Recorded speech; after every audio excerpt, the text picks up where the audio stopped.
Amen.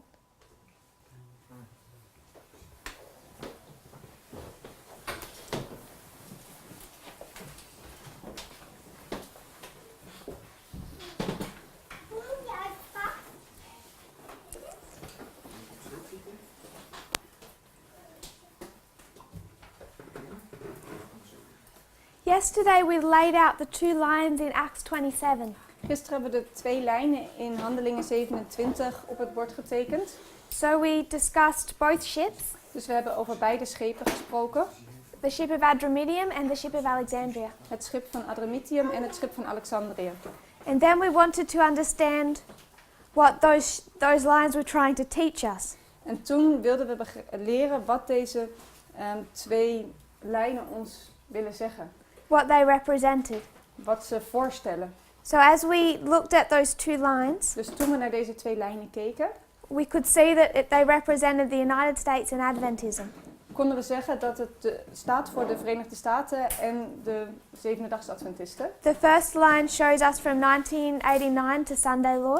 De eerste lijn liet ons zien van 1989 tot de zondagswet. The second line took us from 1798 to Sunday law. En de tweede lijn van 1798 tot aan de zondagswet.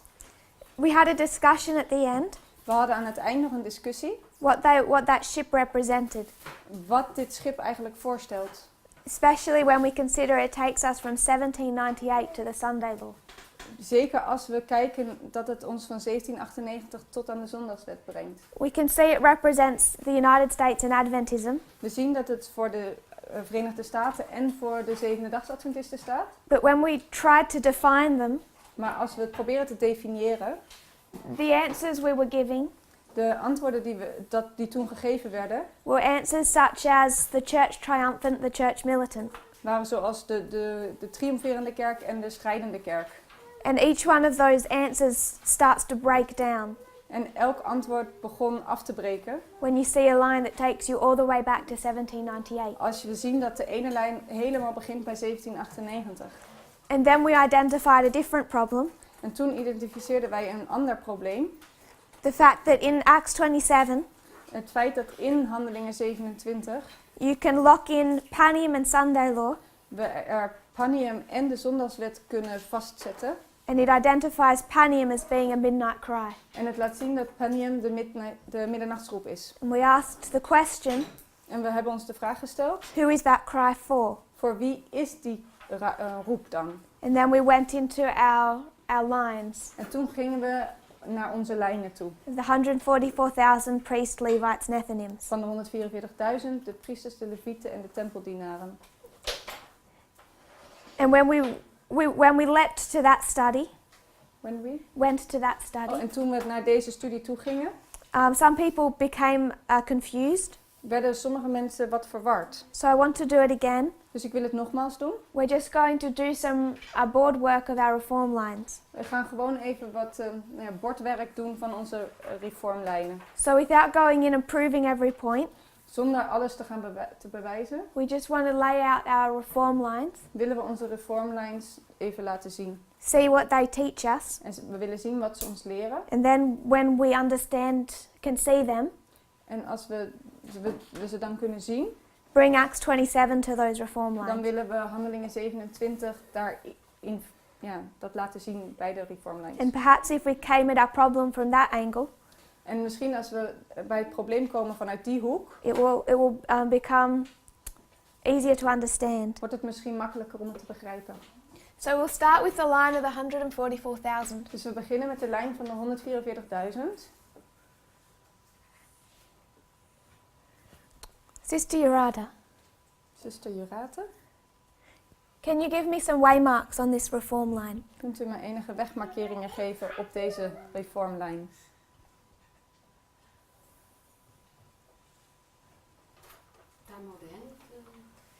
Time at the end? De tijd van het einde. What year? 1989. In 1989. 1989. Next. De volgende. 1996. 1996.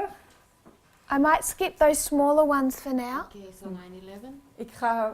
Ik passeer nu de kleinere wegmarkeringen. Dan komen we bij 11 september 2001. 9/11. Where next? 2014. 2014. Not for this line. Niet op deze lijn.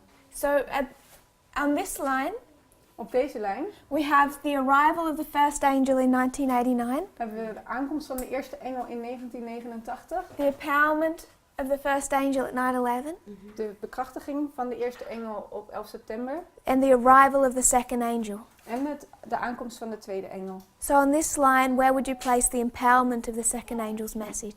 Waar plaatsen we dan nu de bekrachtiging van de tweede engelboodschap?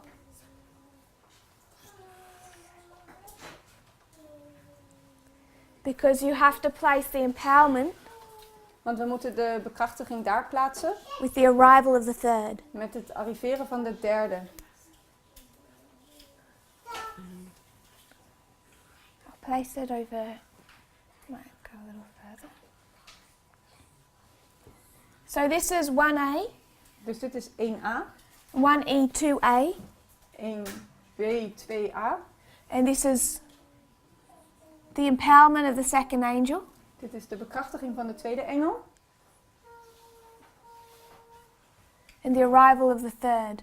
En de aankomst van de derde. Where would you place the empowerment of the third angel? Waar plaatsen we de bekrachtiging van de derde engel?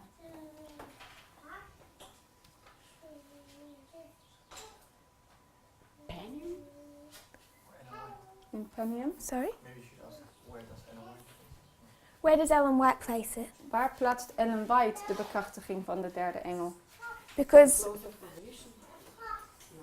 Ellen White has no understanding of Raphael or Panium or Oh. 9/11. Want Ellen White die wist niet over Raffia en Panium of 11 september.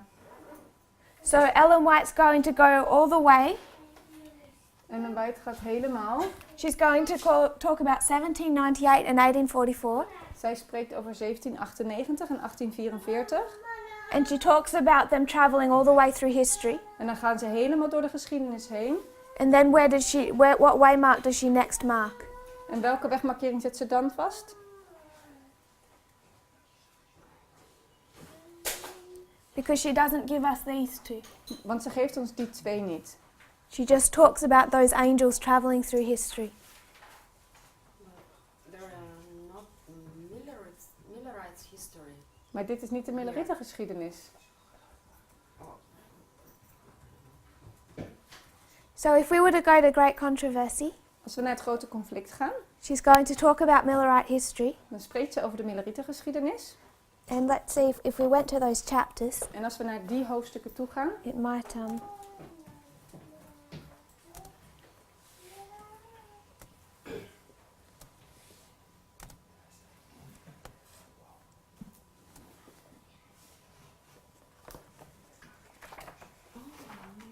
she talks about she's going to talk about spiritualism, ze spreekt over spiritisme. and in this one she doesn't go into such detail, but it's really also about the Laodicean condition. En ze gaat er niet in groot detail op in, maar het gaat ook over de toestand van Laodicea. And then the next chapter is chapter 35, En dan gaat ze naar het volgende hoofdstuk, hoofdstuk 35. liberty of conscience threatened. De gewetensvrijheid bedreigd. And she's now talking about Catholicism and Protestantism. Ze spreekt dan over katholicisme en protestantisme. So she's skipping all of that history. Dus ze gaat helemaal over die hele geschiedenis heen. She's going from that condition of Laodicea Ze gaat vanuit de conditie of de toestand van Laodicea to talking about Protestantism and Catholicism coming together. naar dat protestantisme en katholicisme samengaan. That's where she skips in the Great Controversy. En dat is wat ze eigenlijk overslaat in het grote conflict. So she doesn't go to 1989 or 9/11. Dus ze gaat niet naar 1989 of 11 september. And she doesn't say raffia or panium. En ze zegt ook niks over raffia of panium. Where is she skipping to? Waar gaat ze naartoe direct? You know. Ja? I'll go to great controversy. This is chapter 35. Ga naar het grote conflict, hoofdstuk 35. If you turn to Great Controversy 577.1. Grote conflict in het Engels, pagina 577.2. I'm sure there's better quotes in here. Er zijn vast nog betere citaten. Is there, if anyone has a better one in this?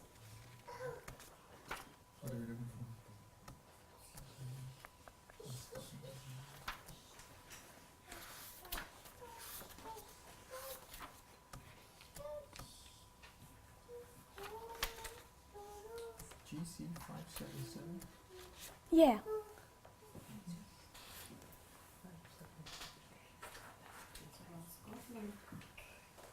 She's talking about Scotland, but what's the theme? Het spreekt over Schotland, maar wat is het thema? In Scotland, as in England, In Schotland en Engeland a great regard for Sunday was secured was men zeer stipt bij de zondagsheiliging, by uniting it with parts of the ancient Sabbath. omdat men er een deel van de oude Sabbat aan had And verbonden. then she starts talking about how they were introducing reverence for Sunday.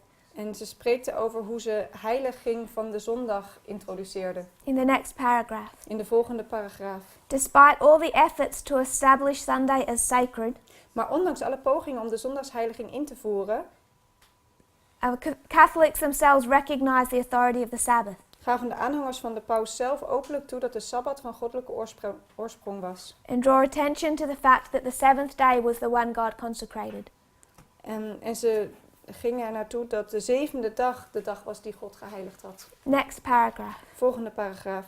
Now she's talking about the Dark Ages, Nu spreekt ze over de donkere eeuwen. and halfway through the paragraph, En halverwege de paragraaf, where they give laws forbidding the keeping of Sabbath. waar ze wetten invoeren om het houden van de Sabbat te verbieden. So if you go through this chapter, Als we door dit hoofdstuk doorgaan, what's the theme? wat is het thema? Because chapter 34, the one before, Want hoofdstuk 34, is het hoofdstuk ervoor, can our dead speak to us? gaat over of doden tot ons kunnen spreken. And Mum introduced that yesterday. En gisteren heb ik het al geïntroduceerd. Sure. Mijn moeder heeft het gisteren geïntroduceerd. She was Go on. She was talking about spiritualism, Ze sprak over spiritisme, introduced around 1850. dat rond 1850 werd geïntroduceerd. After 1844. Eigenlijk na 1844 al. I think there's better places to go to see this. Er zijn nog betere plekken om dit duidelijker te kunnen zien. But I just want us to see. Maar ik wil dat we zien She's going from discussing spiritualism introduced in 1844 dat ze van het spiritisme wat na 1844 werd geïntroduceerd, to a discussion of what subject? gaat ze naar het onderwerp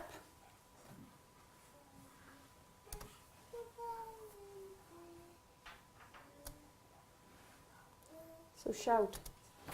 No, Sister Oh, Yorata. Sister Yorata.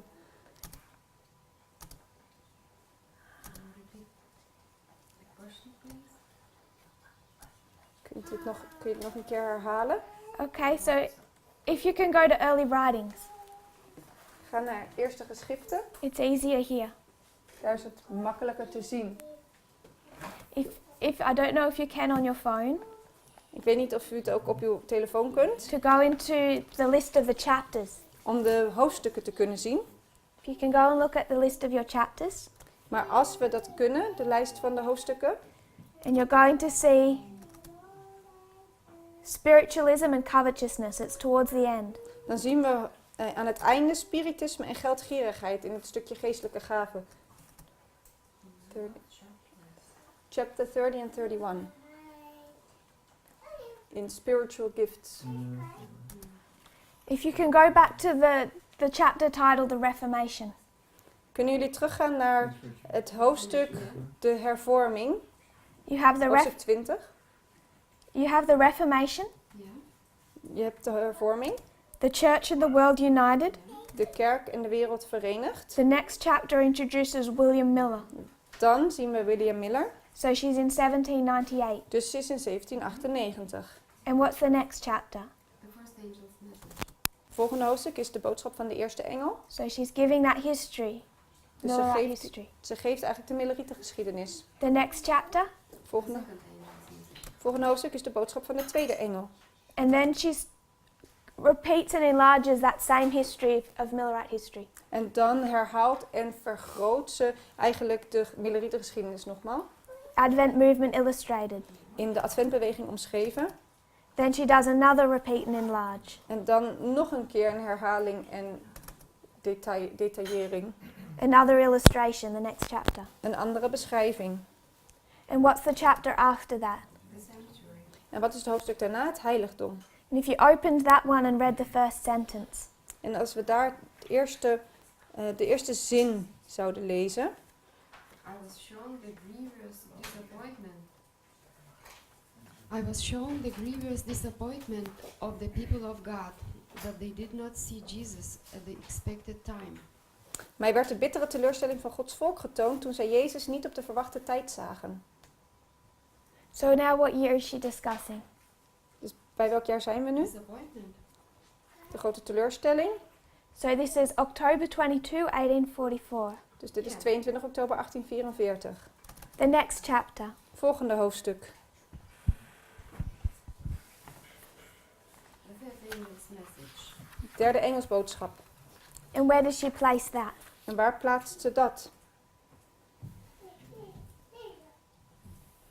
She's just talked about October 22, 1844. Ze heeft net gesproken over 22 oktober 1844. And she's going to treat this history a little differently to how we do. En ze behandelt deze geschiedenis iets anders dan dat wij dat doen. 1798 to 1844. 1798 tot 1844. You can see that this is the history of the three angels' messages. We kunnen zien dat dit de geschiedenis is van de drie engelboodschap. You can go 1, We kunnen 1, 2, 2, 3, 3. 3a, Aankomst van de derde. 3e at the close of probation. En de bekrachtiging van de derde bij het einde van de genadetijd. We would do that, Wij zouden dat doen. but she's going to do something different. Maar zij doet het anders. Also, Ook. she would say this is the history of the first, Zij zegt dit is de geschiedenis van de eerste. and then the history of the second. Dan de geschiedenis van de tweede. So Millerite history is the history of the first and the second angel's message. Dus de Millerite geschiedenis is de geschiedenis van de eerste en tweede engelboodschap. And then she will say that the third angel's message En dan zegt ze dat de derde engelboodschap arrives in 1844 aankomt in 1844. and is going to travel through history En dat die door de geschiedenis until heen gaat, it's empowered. tot die bekrachtigd wordt. So where is she placing the arrival of the third angel? Dus waar plaatst ze de aankomst van de derde engel? At close of probation in 1844. Bij het einde der genadetijd in 1844. Yes, In that line. In deze lijn. just with this thought, Alleen met deze gedachte. because she wants to make this a story where these angels go all through history. Want ze wil het een verhaal maken waar deze engelen door de geschiedenis heen gaan. So in this chapter, In dit hoofdstuk, the third angel's message, de boodschap van de derde engel. if we would read the first sentence, Als we daar de eerste zin zouden lezen. if you could read that. Me or she? As the ministration, Mm-hmm. as the ministration of Jesus closed in the holy place, and he passed into the holiest, and stood before the ark containing the law of God, he sent another mighty angel with a third message to the world. Toen de bediening van Jezus in het heilige geëindigd was en hij het heilige der heiligen binnenging en voor de ark waarin de wet van God is stond, zond hij een andere machtige engel naar de wereld met een derde boodschap. So where is she? Dus waar is ze in dit hoofdstuk? She says that Jesus' ministration in the holy place just closed. Ze zegt dat de bediening van de Heer Jezus in het heilige net geëindigd is. And at the moment it's closing, the third angel comes. En toen het eindigde, toen kwam de derde engel. 22nd of October. Dat is dan 22 oktober 1844. Yes. So this chapter is here. Dus dit hoofdstuk is hier. Are we okay with that? Iedereen daarmee eens? The next chapter. Wat is het volgende hoofdstuk? A firm platform. Een vast platform. So this is she's just addressed October 22 and the arrival of the third angel. Dus ze heeft net geschreven over 22 oktober 1844 en het aankomen van de derde engel. And the first couple of sentences, En de eerste paar zinnen, that was just to paraphrase. ik wil het nu parafraseren. She sees a group of people Ik zie een groep mensen who will not allow die niet toestaan those who would unsettle the established faith of this movement. dat ze het gevestigde geloof van de kerk willen laten wankelen. She sees 3 steps, 3 angels' messages. Ze ziet 3 stappen, de 3 engelenboodschappen. And an angel says to her, En haar engel zei, woe to him who would move a block wee hem die een deel van de boodschappen or stir a pin of these messages. zal veranderen of een speld ervan wegnemen. So they've just gone through October 22, 1844. Dus ze gingen net door 22 oktober 1844 heen. And we discussed yesterday En we hebben gisteren bediscussieerd what people were wanting to do. wat mensen wilden gaan doen. She talks about the experience they've just gone through. Ze spreekt over de ervaring waar ze net doorheen wilden gaan. And she says that God had led them step by step. En ze zegt dat God hen net stap voor stap geleid heeft. This is halfway through the paragraph. Dit is halverwege de paragraaf. Until he had placed them upon a solid, immovable platform. Totdat zij ze geplaatst had op een onbewegelijk platform. And now people are coming off that platform, En nu zag ze hoe er mensen van dat platform afstappen. looking at the foundations En ze het fundament onderzoeken. and finding fault. En dat ze fouten vinden. When did people start to do that? En wanneer begonnen ze dat te doen? After. So they've 2nd of October. Na 22 oktober 1844. so it's in this history. Dus het is in deze geschiedenis. Yes. Because they've been placed on a firm platform. Ze stonden op een vast platform. People have been disappointed. Ze werden teleurgesteld. And now they're getting off the platform En nu gaan ze van het platform af. and finding fault with the foundations. En ze zoeken fouten, of ze vinden fouten in het fundament. Because they're wanting to move dates, Want ze willen data veranderen. change the message. En ze willen de boodschap veranderen. But she's speaking of the same group of people. Maar ze spreekt over dezelfde groep mensen. Are we okay with that? Zijn we het daarmee eens? So we're still in this history. Dus we zitten nog steeds in deze geschiedenis. If you could read the chapter titles for the next 2 chapters. Dus we kunnen nu de 2 titels van de volgende 2 hoofdstukken lezen. Spiritisme en geldgierigheid. Hoofdstuk 30 en 31. What are the next 2 chapters called? I just told them. In Dutch. Oh. List.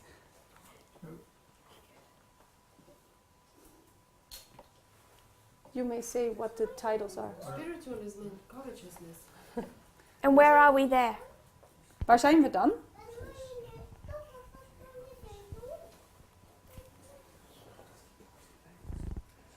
Where they are? In time. Just now when after 22nd of. So we can see the Dus we introduction zijn nog steeds hier. of spiritualism We zien de introductie van spiritisme and covetousness. en geldgierigheid of wereldsgezindheid. And this was Satan's work. En dit was Satans werk. And covetousness, what do we call that? En hoe noemen we wereldsgezindheid? That yesterday morning in Mum's class. Gisterochtend in de klas van mijn moeder. Covetousness. Hoe hebben we dat toen genoemd? Church. Yes. Dat is voor de kerk.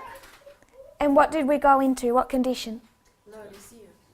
Laodicea. Welke toestand zijn we dan? In de toestand van Laodicea. So this is Laodicea.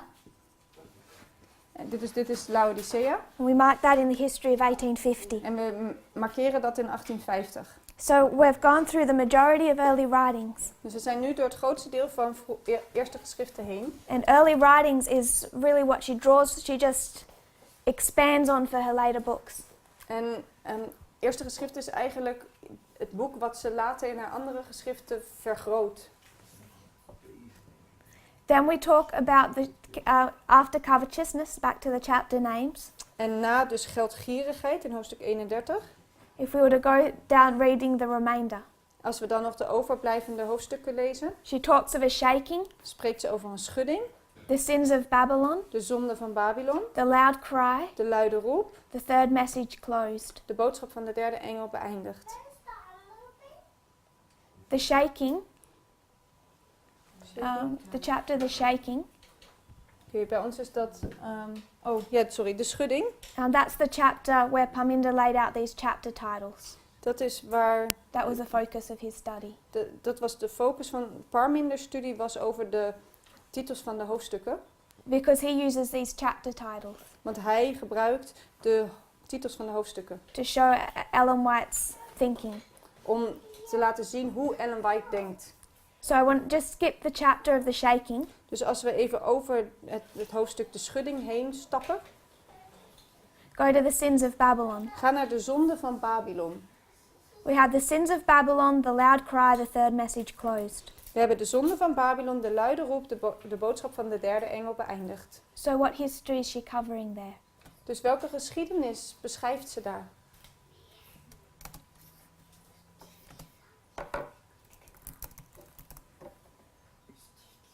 If we were to go to Revelation 18, 4 and 5.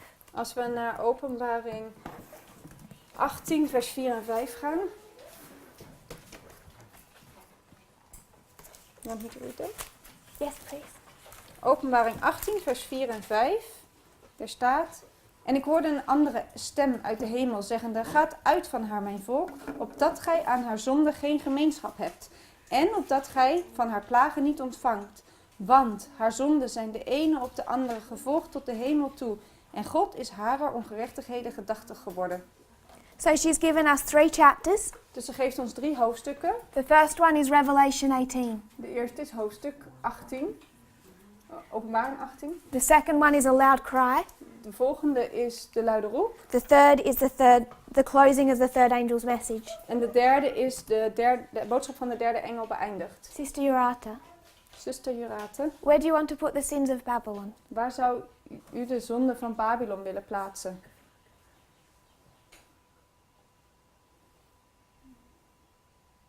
And remember the order. En denk aan de volgorde. We have the sins of Babylon, loud cry, third message closed. We hebben de zonde van Babylon, de luide roep en dan de boodschap van de derde engel beëindigd. And then we have the time of trouble. Dan hebben we de tijd der benauwdheid. And then she talks about the second advent. En dan spreekt ze over de tweede opstanding. De tweede komst, sorry. So, any one of those chapter titles, Alle hoofdstuktitels, if you want to put them on this reform line, als we ze op de hervormingslijn, de reformlijn willen zetten, they don't have to be in order. ze hoeven niet in volgorde te zijn. The sins of Babylon. It should be.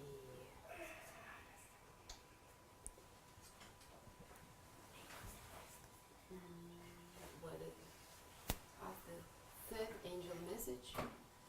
De zonden van Babylon moeten na de derde engelboodschap zijn. Here or here? Here. Here? De zonden van Babylon daar. No, there.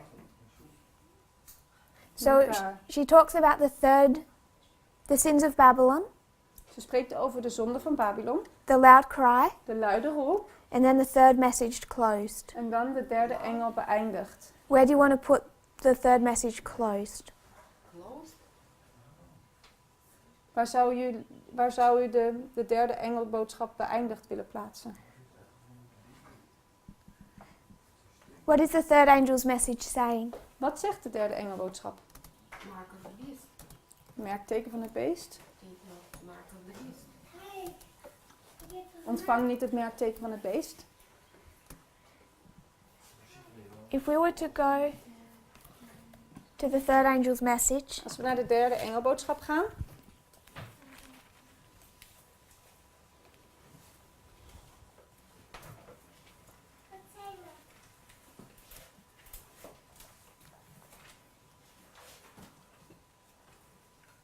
we have the mark of the beast in verse 9. Hebben we het merkteken van het beest in vers 9.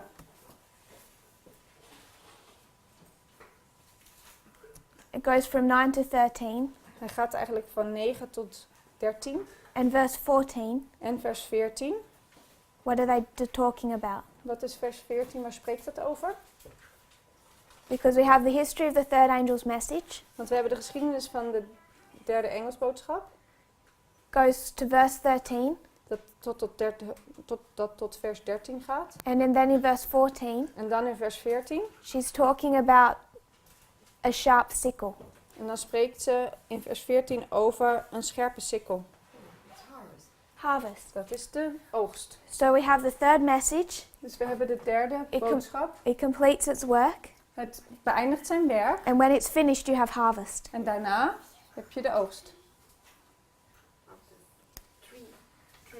So if this is harvest, Dus als dit de oogst is, are you happy that this is the third message closed? zijn we dan blij als dit de derde engelboodschap beëindigd is? So what would we call this waymark? Dus hoe noemen we deze wegmarkering? Close of probation. Dit is het einde der genadetijd.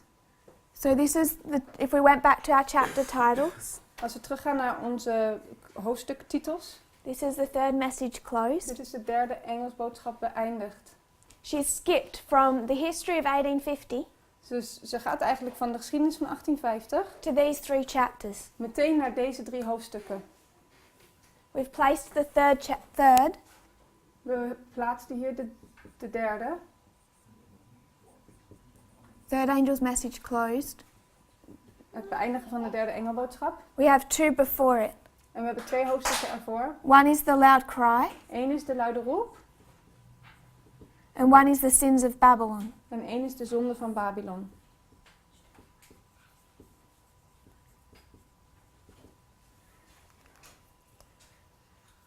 Where would you place them? Waar zouden we die plaatsen?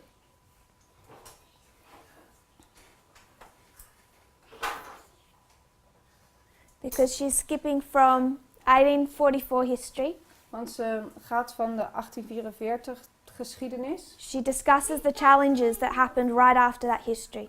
Dan bespreekt ze de dingen die gelijk daarna gebeuren, de uitdagingen. They went into the Laodicean condition. Ze kwamen in de toestand van Laodicea. And then we saw how in 1863 they just went off course. En toen zagen we dat in 1863 ze helemaal de weg kwijtraakten. But she would see that as the third angel's message is still going through history, Maar ze ziet dat de derde engelsboodschap daar nog door de geschiedenis heen gaat. waiting for the arrival of Revelation 18.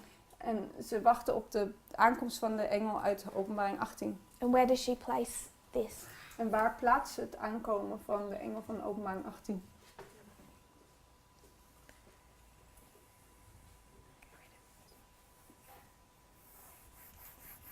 If we went back to our line of the ship, Als we teruggaan naar de lijn van ons schip. this is the ship of the United States, Dit is de schip van de Verenigde Staten. and it's going to start at the time of the end. En het begint bij de tijd van het einde. We'll call this one 1798. En we zullen deze 1798 noemen. And then the story of the United States is going to travel through history. En dan gaat de geschiedenis van de Verenigde Staten gaat door de geschiedenis heen. And where did we see this ship end? En waar eindigt dit schip? The ship in Acts 27. Waar eindigt het schip in Handelingen 27? Where did it end? Waar eindigt het? Bij de zondagswet. Why does the ship end at Sunday law Waarom eindigt het bij de zondagswet? or the United States? Of de Verenigde Staten? If we were to discuss Babylon, Als we over Babylon spreken, we often hear the language of a cup, dan spreken we vaak over een drinkbeker. And then over time, En dan na een tijdje, what's it filling with? waar wordt het mee gevuld? It Met fills zonde. and fills. Het vult. When is it full? Wanneer is het vol? Bij de zondagswet. It's Sunday law. So if you're going to talk about the sins of Babylon, Dus als we spreken over de zonde van Babylon, you're talking about a full cup, dan spreken we over een volle drinkbeker. because now it's about to be judged. Want nu wordt het geoordeeld. When does that cup get full? Wanneer is de drinkbeker vol? You just told us it's Sunday law. Bij de zondagswet. So if we're going to talk about the sins of Babylon, Dus als ik over de zonde van Babylon spreek, what waymark is she bringing us to? waar brengt ze ons dan naartoe? Welke wegmarkering? Where does it sin? Waar zondigt het? So the sins of Babylon, Ja, dus de zonde van Babylon Sunday law. zijn bij de zondagswet.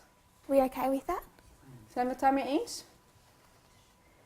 And what begins at Sunday law? En wat begint daar bij de zondagswet?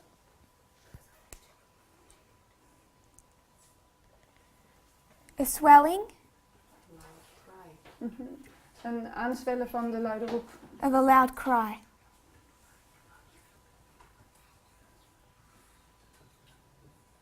So we have our 3 chapters. Dus we hebben onze 3 hoofdstukken. She goes all the way from the Millerite history Ze gaat helemaal vanaf de Millerietengeschiedenis to Sunday law, loud cry, close of probation. naar zondagswet, luide roep, einde der genadetijd. Because her whole focus Want haar hele focus is on reaching the world, is erop gericht de wereld te bereiken. not dealing with problems inside the church. Niet om met problemen in de kerk bezig te zijn. So she's not given clarity on the problems inside the church Dus ze geeft helemaal geen duidelijkheid over de problemen binnen de kerk. that need to be resolved before we do this work.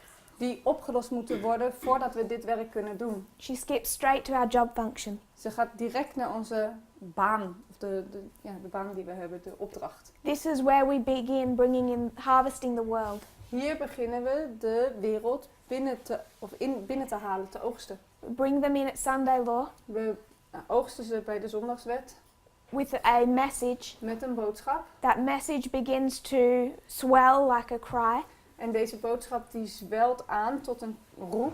till it becomes a waymark which we call the loud cry. Tot het een wegmarkering wordt die we de luide roep noemen. And then that work, that third angel, ceases at the close of probation. En dan sluit de derde engelboodschap zijn werk bij het einde der genadetijd. It's done its work. Het heeft zijn werk gedaan. Then we mark a harvest Dan markeren we een oogst of the 144,000. van de 144.000. We call this the time of trouble, We noemen dit de tijd der benauwdheid. which is another chapter title after the third message closed. Wat nog een titel van een hoofdstuk is na het beëindigen van de derde engelboodschap. And then her last chapters deal with the second advent. En dan het laatste hoofdstuk gaat over de tweede komst van de Heer Jezus. Are we all okay with that? Zijn we het hiermee eens? So then, what I want us to consider Wat ik wil waar we over nadenken, is that what we're given here is wat er ons hier gegeven wordt, is just a template is slechts een patroon that we can overlay with Millerite history. die we over de Millerietengeschiedenis heen kunnen leggen.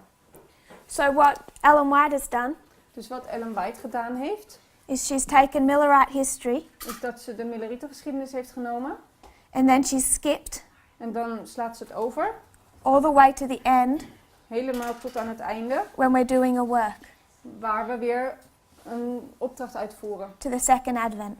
voor de tweede komst. We take Daniel 11 verse 40 We nemen Daniel 11 vers 40 and see that this history of the Millerites, en we zien dat deze geschiedenis van de Millerieten, of the 10 virgins, van de 10 maagden, is repeated in our day. wordt herhaald in onze dagen. We have part A and part B. We hebben deel A en deel B. So she talks about 1798, the time of the end. Dus zij spreekt over 1798, de tijd van het einde. And we construct 1989. En wij nemen 1989. So now we're going to go back into this history En nu gaan we terug in deze geschiedenis. and talk about the Millerites. En we spreken over de Millerieten. 1989 for the Millerites, what is it? 1989 voor de Millerieten is...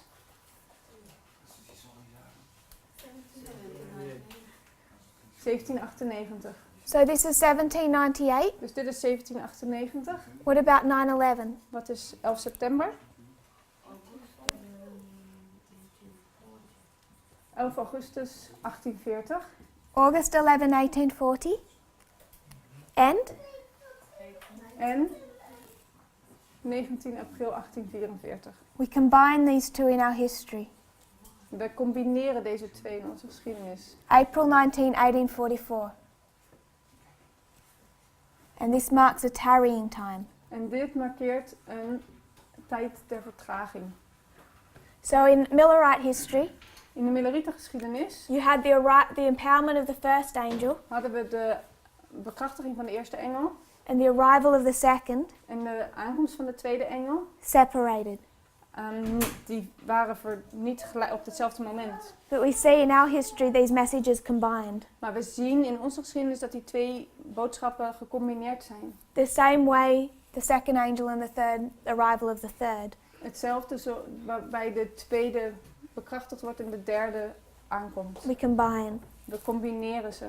So April 19, 1844 Dus 19 april 1844 was the tarrying time of the 10 virgins. was een tijd ter vertraging voor de 10 maagden. In that parable, In die gelijkenis, when are the virgins awoken? wanneer worden de maagden wakker? Te middernacht. At midnight, which is here. Te middernacht en dat is hier. So Sunday law becomes midnight.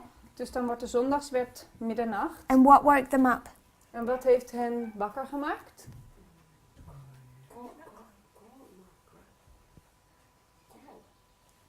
There's a call. Er is een roep. Who gave it? Wie heeft hem gegeven? You would know it when we said it. Je weet het wanneer we het gezegd hebben. There was a messenger. Er was een boodschapper. He gave it at Exeter, Hij bracht hem op Exeter. Millerite history. In de Millerietengeschiedenis Samuel Snow. This is Samuel Snow. When did he first give it? Dit is Samuel Snow. En wanneer gaf hij de eerste roep? In July 21st. Op 21 juli 1844. Yes. And what is he predicting? En wat voorspelt hij? Jesus comes 22nd of October. Hij voorspelt dat de Heer Jezus op 22 oktober 1844 terugkomt. What he's actually predicting, though he doesn't know it, is their close of probation.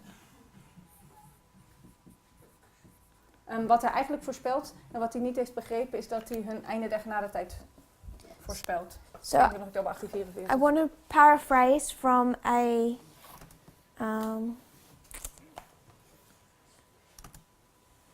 writing by Joseph Bates. Ik wil samenvatten uit een geschrift van Joseph Bates. He's referencing the tarrying of the bridegroom. Hij refereert naar het uitblijven van de bruidegom. If you went into pioneer writings, Als we in de geschriften van de pionieren gaan, 1847, 1847, JB for Joseph Bates, JB voor Joseph Bates, BP2, BB2, I think that would be the paper, en dat is waarschijnlijk de titel van het artikel, 72.1 in 72.1 to 3. tot 3.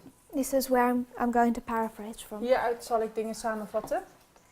He says that it was at midnight that a cry began. Te middernacht kwam er een roep. The bridegroom is coming, go to meet him. De bruidegom komt, ga hem tegemoet. All the virgins woke up Toen werden alle maagden wakker and trimmed their lamps. en ze deden hun lampen aan. He says we have already demonstrated We hebben al laten zien that the tarrying time for this bridegroom dat het uitblijven van de bruidegom is 6 months. 6 maanden lang was. And this is 6 months exactly. En dit is precies 6 maanden. And he's marking the tarrying time En hij markeert de het uitblijven van de bruidegom of de vertragingstijd. From when they first thought he would come Van het eerste moment dat ze dachten dat hij zou komen, to the coming.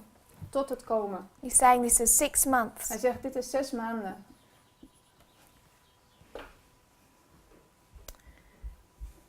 It's a 6-month period beginning on the 19th of April.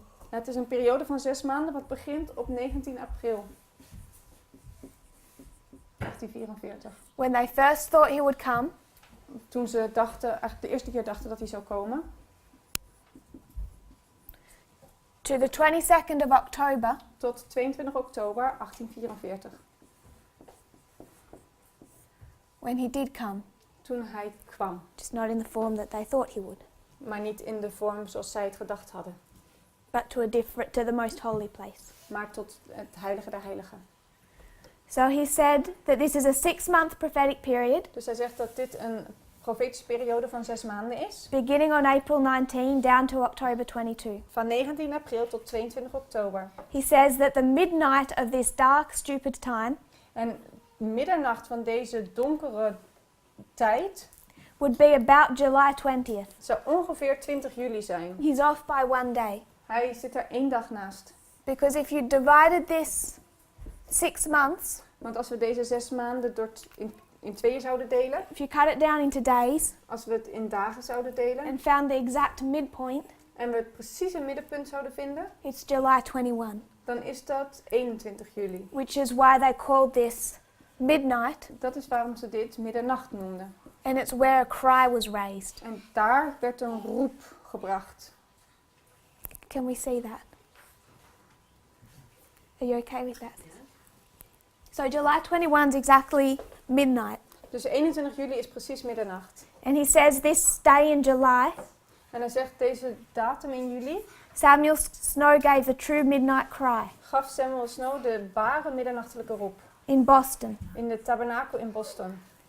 So now we can, if we were to go line up Millerite history Dus als we nu de Millerietengeschiedenis zouden uitleggen with the line of the 144,000, met de lijn van de 144.000, we would line up July 21 with Sunday law. dan zouden we 21 juli gelijkstellen met de zondagswet. Is that okay? Is dat oké? So we've gone from the tarrying time, Dus we gaan vanuit de tijd der vertraging April 19, 1844, van 19 april 1844 or 9/11. of 11 september. We can see there's a tarrying. Er is een vertragingstijd. It brings us down to July 21, Het brengt ons tot 21 juli, also known as midnight, wat ook als middernacht wordt gezien, when they're awoken toen ze wakker werden with the beginning of the swelling of a cry. en er een roep kwam.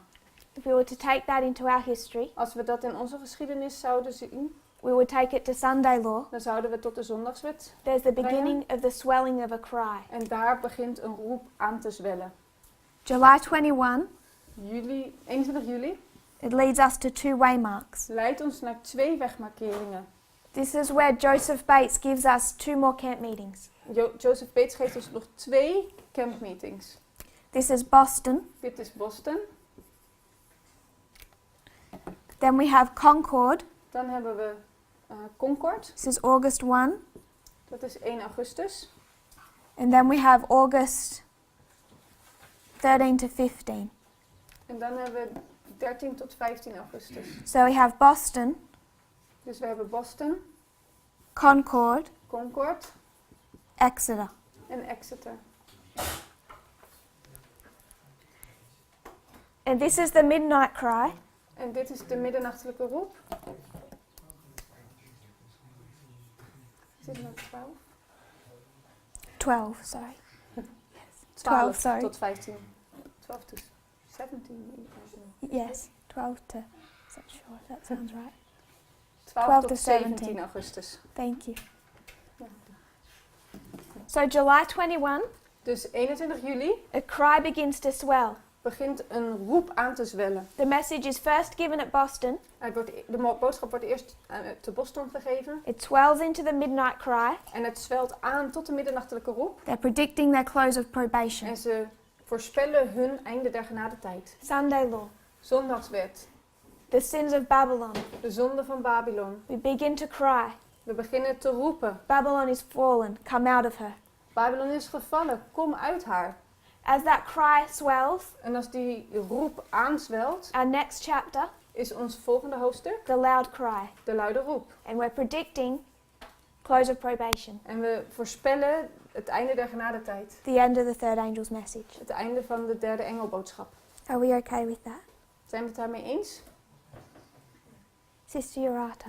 I have a question. Who are awakened in the line of 144,000? Because in Miller's line, there are 10 virgins awakened. Who are awakened in line of 144,000? Dus de vraag van zuster Jurate is, wie worden er eigenlijk wakker gemaakt in de lijn van de 144.000? Want in de lijn van de Millerieten hebben we de 10 maagden, maar wie zijn dat in de lijn van de 144.000? In the line of the Millerites, In de lijn van de Millerieten they weren't literally sleeping after April 19. sliepen ze niet echt na 19 april. What's their problem? Wat is hun probleem? They actually don't have the message that they need to sound. Ze hebben de boodschap niet die ze moeten brengen. So what they're waiting for Dus waar ze op wachten, to I suppose, wake up, zoals ik het zie, tot een wakker worden, what they need wat ze nodig hebben, is a message is een boodschap. so that they can fulfill their job function. Zodat ze hun opdracht kunnen vervullen. And that message arrives with Samuel Snow. En die boodschap arriveert met Samuel Snow. So the 144,000, Dus de 144.000, I hope we're among them. ik hoop dat wij daartoe We don't have a dat we message erbij yet. zijn. We hebben nog geen boodschap. We're waiting for a message. We wachten op de boodschap. And then in that sense we're awakened. En dan worden we wakker. Is that okay? Yes. Can you see the parallels? Yes. Zien we de parallellen? What we know because of this structure Wat we weten door deze structuur, is that there's another waymark between Sunday law and loud cry. is dat er nog een wegmarkering zit tussen de zondagswet en de luide roep. Because we can see Boston, Concord and Exeter. Want we zien Boston, Concord en Exeter. So we have more information as we get closer to these dates. Dus we krijgen meer informatie als we naderen tot deze data. Where is midnight cry in the line of 144,000? Waar is de middernachtelijke roep in de lijn van de 144.000? Is it loud cry? Is it the same? The loud cry and the midnight cry are the same. Okay. Waar is dus de middernachtelijke roep? Het is de luide roep.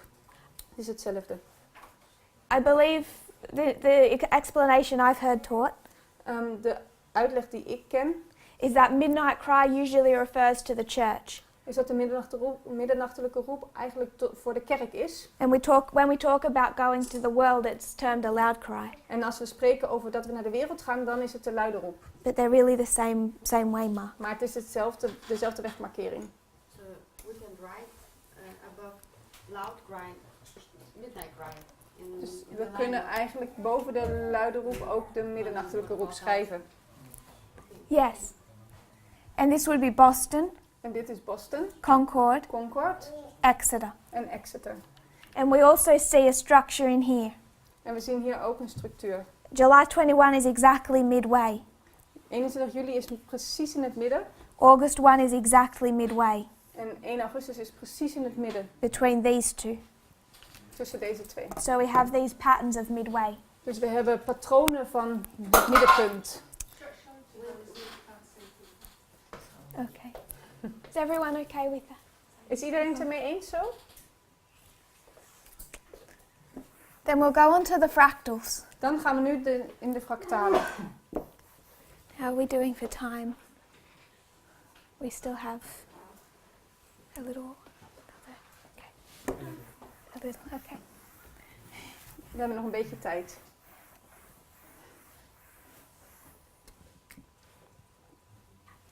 So this is the line of the 144,000. Dus dit is de lijn van de 144.000. And then as light increased in the movement, En als het licht toen het licht toenam in de beweging, we understood that it happens in two parts. merkten we dat het in 2 delen plaatsvond. You can see that in all our histories. Dat zien we in al onze geschiedenissen. You can see it in the history of Christ, We zien het in de geschiedenis van Christus. particularly, I think most clearly. Het duidelijkst eigenlijk. You can see that first they go to the church and then they go to the world. We zien dat ze eerst naar de kerk gaan en dan naar de wereld. So first the church, then the world. Eerst de kerk, dan de wereld. And the going to the church must be completed by Sunday law, En het gaan naar de kerk moet klaar zijn voor de zondagswet. because it's from the Sunday law we're going to the world. Want vanaf de zondagswet gaan we naar de wereld toe. So first the church before Sunday law, Dus eerst de kerk voor de zondagswet. and then the world after Sunday law. En dan de wereld na de zondagswet. But then we also understand Maar dan begrijpen we ook, that through Ezra 7:9, door Ezra 7 vers 9... that we go to the church. The church itself is divided into 2 parts: Toen begrepen we ook dat de kerk zelf in 2 groepen is gedeeld. priests and Levites. Priesters en levieten. So we would do the reform line of the priests. Dus we gaan nu de priesters bekijken. Where would it begin? Waar begint het?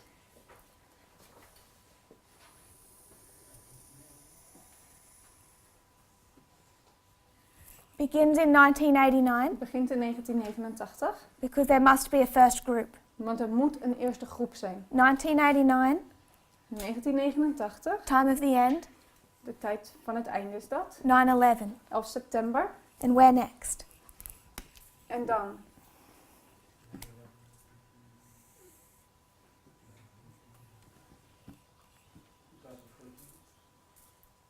Could everyone see that? 2014. Where we went next is to 2014. Waar we nu naartoe gingen is 2014. What is 2014? Wat is 2014? Sunday law. De zondagswet.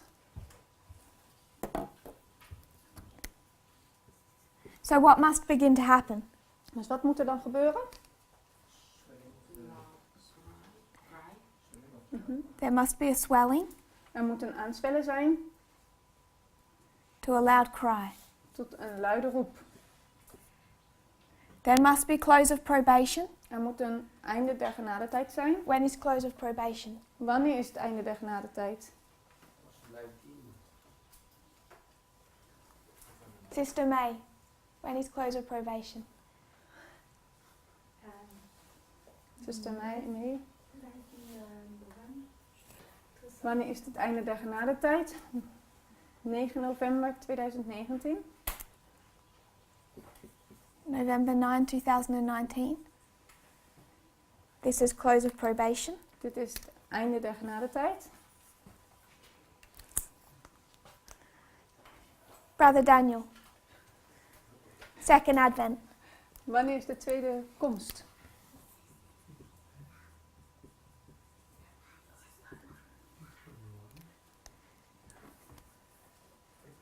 For the line of the priests. In de lijn van de priesters.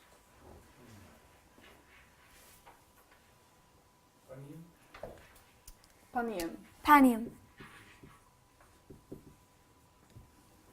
So we've just taken the line of the 144,000, Dus we hebben de lijn van de 144.000 genomen. brought it down to be that of the priests. En we hebben het naar dat van de priesters overgenomen. The first of 3 groups to be called out. De eerste van de 3 groepen die geroepen worden. We okay with that? Zijn we het hiermee eens? Okay. So that means before Sunday law and close of probation. Dus voor de zondagswet en het einde der genadetijd. This is Sunday law. Dit is de zondagswet. You could also give it a name, We kunnen het ook een naam geven. Boston. Boston. So what do we have next? Wat hebben we dan nog meer?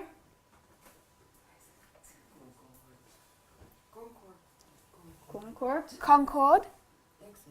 En Exeter. Exeter. When is Exeter? Wanneer is Exeter?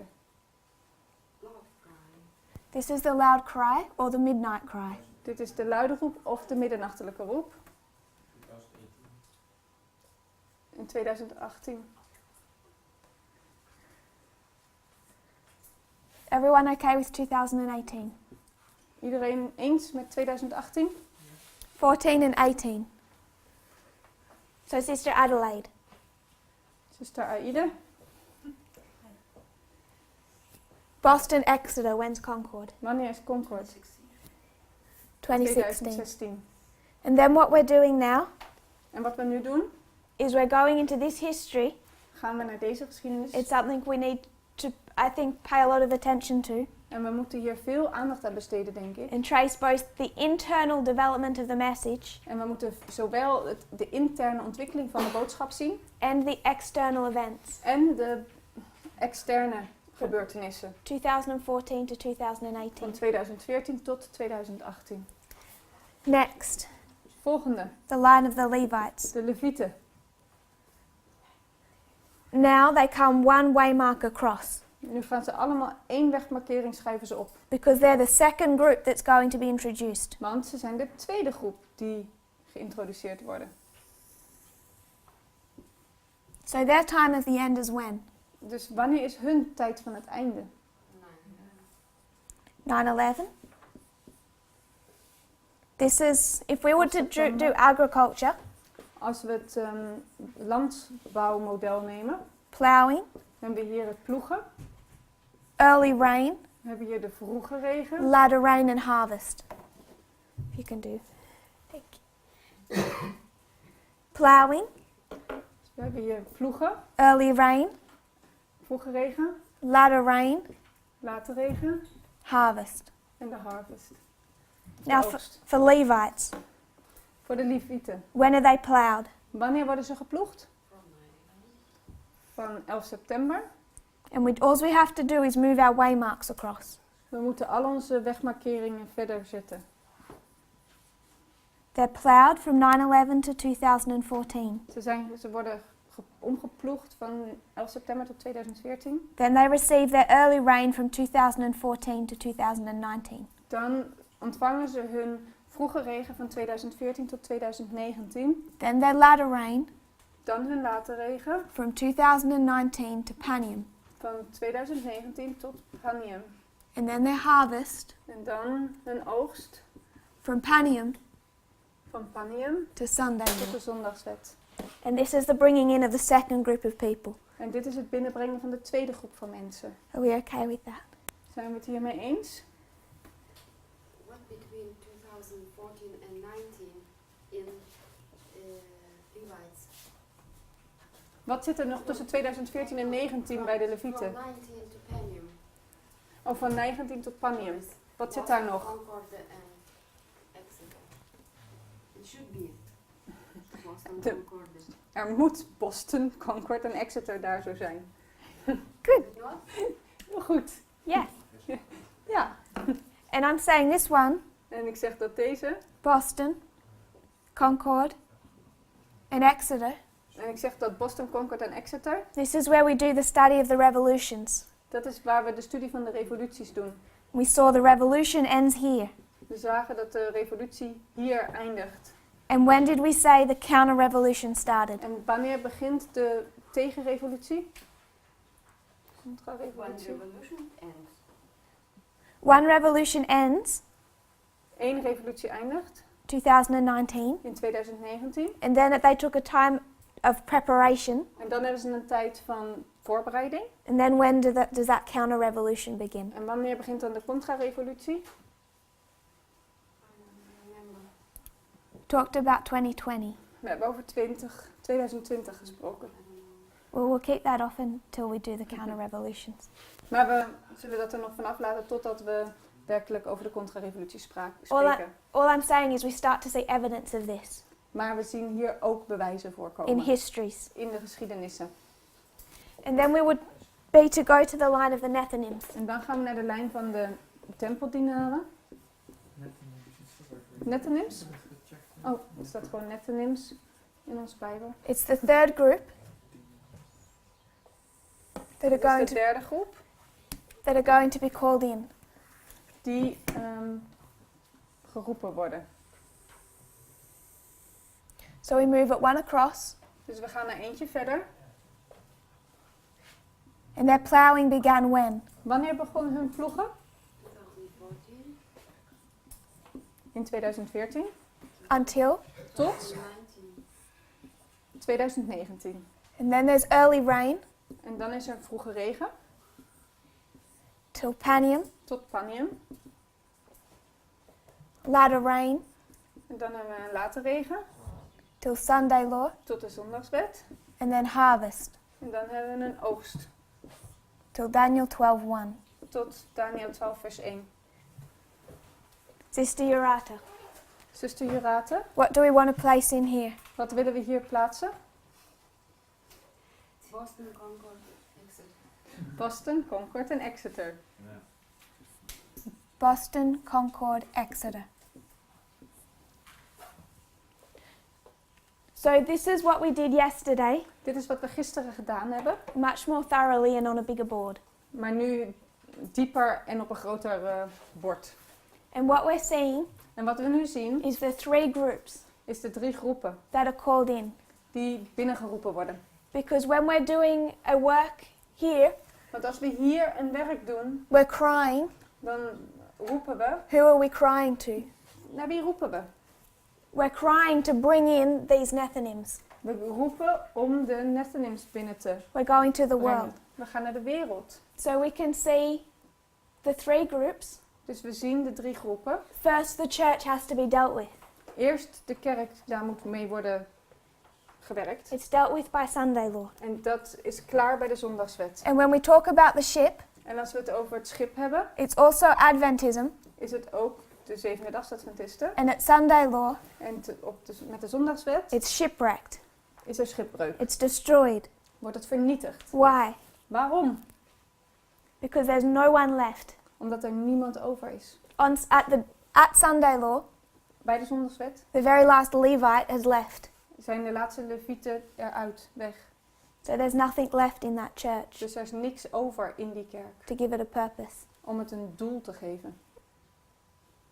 And that's described as shipwreck. En dat wordt beschreven als schipbreuk. So it will close in a prayer and come back. We sluiten met gebed af en dan komen we weer terug. And if you have any questions En als we vragen hebben or confusion, of verwarring, I can't promise the answers. kan ik niet garanderen dat ik het antwoord I might weet. refer you to other people or videos, Misschien verwijs ik jullie naar andere mensen, but perhaps some of them we could also answer. maar misschien kan ik ook enige dingen beantwoorden. If you will kneel with me. Willen jullie met me knielen?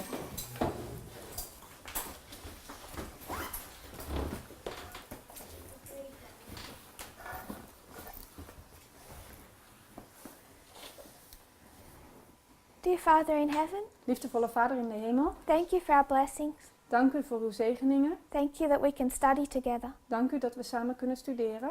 I pray that you'll help us to see these repeating patterns, Ik bid dat u ons deze herhalende patronen laat zien, wheels within wheels, rad in rad, and what you're doing with your people. en wat u doet met uw volk. I pray you'll give us greater understanding. Ik bid dat u ons meer verstand geeft. We know we have a great work to do. We weten dat we een groot werk te doen hebben. I pray that nothing will hinder us, En ik bid dat niks ons zal hinderen. but we will have a love for souls, En dat we een liefde voor de zielen hebben. and we will see with humility En dat we nederig zullen blijven. that our role is one of service.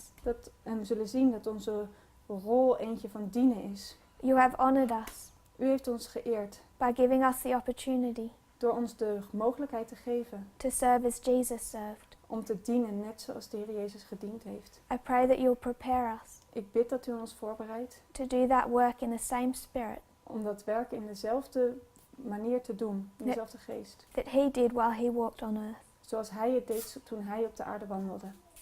I pray this in Jesus' name. Ik bid dit in Jezus' naam. Amen. Amen.